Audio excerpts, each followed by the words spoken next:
ভাইদেরকে যে সমস্ত বন্দি বাইরে আছেন এদেরকে যদি সন্ধ্যায় 6টার ভিতরে যদি সারা না হয়, মুক্তি দেওয়া না হয়, আমরা স্বেচ্ছায় সবাই গ্রেপ্তার হবো।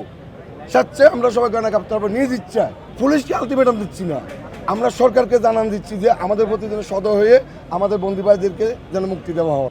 ওই বিডিআর কি আছে? আছে। ওই মুক্তি মুক্তি মুক্তি চাই, বিডিআরের মুক্তি চাই। এখনো পরিসংখ্যানটা পুরো জানি না, তবে আমরা মহিলা সহ এই পর্যন্ত 13 জনের খবর পেয়েছি। 13 জন আমরা খবর পেয়েছি এই পর্যন্ত। সকালে ছিল যে আপনারা নিজ ইমানের দায়িত্বে আমাদের এই মজদুরদের পক্ষে আপনারা সংবাদগুলো সঠিকভাবে একটু প্রকাশ করবেন, এইটা আমরা আশা করছি।